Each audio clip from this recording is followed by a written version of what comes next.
Good governance umumnya diartikan sebagai praktik pengelolaan atau tata kepemerintahan yang baik.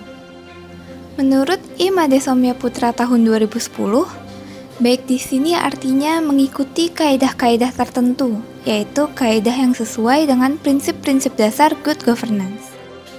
Prinsip-prinsip ini menjadi penting karena berperan sebagai tolak ukur apakah kinerja suatu pemerintahan telah berjalan dengan baik atau tidak. Di Indonesia sendiri, salah satu bentuk prinsip-prinsip good governance ini tertuang dalam Keputusan Menteri BUMN Kep 117 tahun 2002.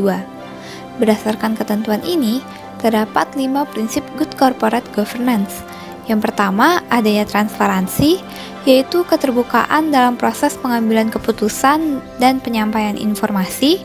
Kedua, adanya kemandirian, yaitu pengelolaan perusahaan secara profesional tanpa benturan kepentingan.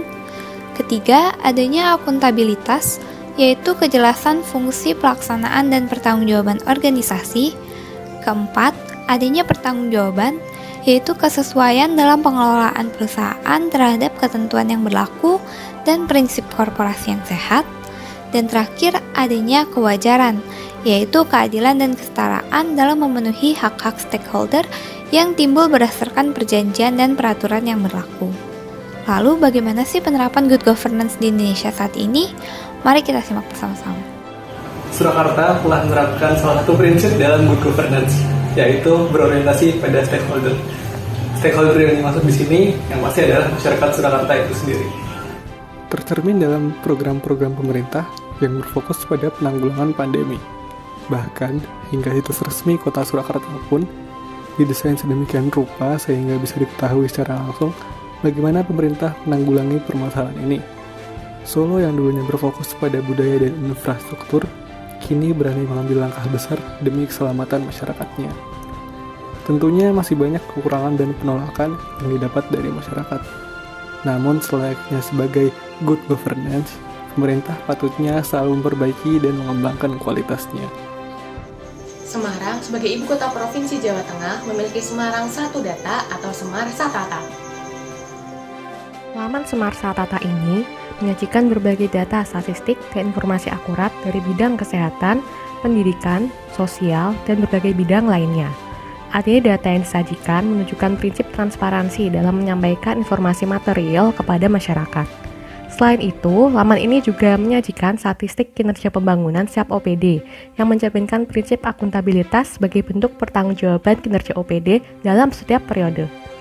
Dengan adanya laman ini, masyarakat bisa ikut memantau pertumbuhan kota dan bertanggungjawaban instansi dalam mengelola kota Semarang. Di daerah saya di Provinsi NTB, salah satu penerapan good governance sebagai bentuk kepedulian pemerintah terhadap masyarakat ialah dengan menghadirkan aplikasi layanan berbasis digital NTB Care. NTB Care merupakan layanan berbasis website dan mobile app yang menjadi mata, telinga, dan tangan pemerintah daerah NTB untuk melihat, memahami, dan merespon pengaduan masyarakat kepada pemerintah secara real-time tanpa melalui prosedur protokoler, sehingga dapat menghemat waktu serta biaya. Pembuatan aplikasi NTB Care bertujuan untuk meningkatkan partisipasi masyarakat dalam pembangunan NTB Gemilang serta mengurangi penyebaran berita bohong atau hoax. Hingga saat ini, sudah banyak aduan yang berasal dari berbagai daerah di Provinsi NTB dan sebagian besarnya sudah dikonfirmasi dan ditindaklanjuti.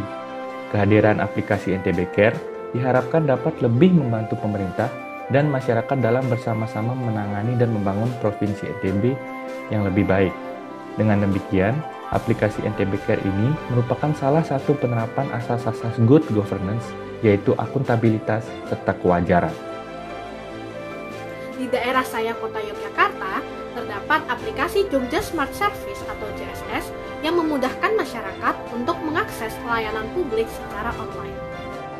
Banyak sekali data-data publik yang bisa diakses dari JSS, mulai dari pembuatan KTP, pendaftaran antrian, pelaporan pajak daerah, berita terupdate, hingga data-data publik seperti realisasi pendapatan daerah. Kita juga bisa melakukan pengaduan secara online melalui aplikasi JSS. Dari hal-hal tersebut, terbukti JSS sesuai dengan asas good governance, yaitu transparansi, akuntabilitas, dan pertanggungjawaban.